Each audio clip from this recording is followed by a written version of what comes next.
Okay, so if you drink Diet Coke or have eaten other low-sugar foods lately, you've likely consumed aspartame or any kind of sugar substitute, but specifically aspartame is the target of a World Health Organization study.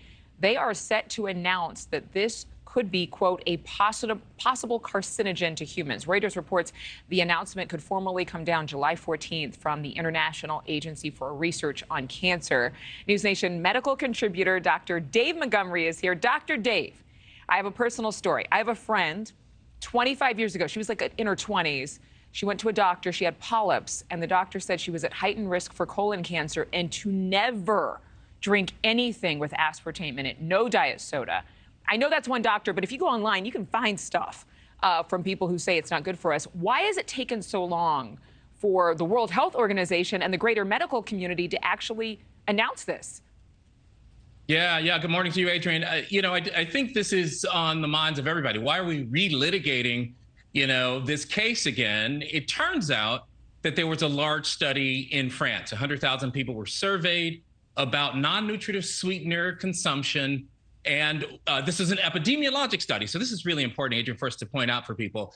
Epidemiologic studies are association studies. That means we cast a broad net, see what comes back, right? These are about trends. This is not a cause and effect study. And for the first time in a decade or so, there was this large study now that brought up the idea that there may be, as the authors say, a slight increase in cancer. But I looked at this really, really carefully because association casting a broad net, what else was in the net when it came back? Well, it turned out the people who had the higher risk of cancer also had the highest intake of ultra-processed foods.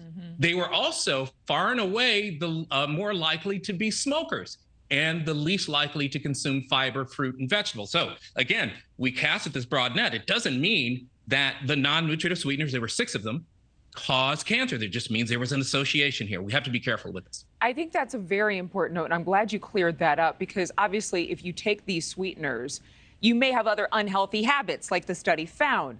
At the same time, I think there are a lot of people who feel the government standard for what is safe is not. So I'm curious to know, as medical professionals, if the FDA says something is safe or if it says something is bad, are doctors encouraged to just promote the FDA's findings, whether or not there are conflicting studies, as there have been for years about aspartame? No, the idea of impropriety. I'm getting messages and DMs about that all the time. Listen, I said, on our air with Cuomo that I am going to stick with the FDA. The FDA are a group of my colleagues, scientists and physicians who are just waiting for something to be wrong, for them to pounce on it. And the FDA has been really clear about this. Things like aspartame are safe in the amounts, the allowable amounts, acceptable amounts that we might consume. And there was one report that said you'd have to eat 75 packets of the tabletop sweetener to get to the acceptable daily limit, right? Let alone some sort of carcinogen. I do want to point this last part out. This is really important. Even the AIRC, the cancer arm of the WHO, is saying that they don't really think that this causes cancer because there's 4 classifications: carcinogenic, probably carcinogenic, possibly carcinogenic. And for lay people, hey, it's possibly carcinogenic. You think that it has something to do with the toxicity, and it doesn't. It has to do with the level of evidence.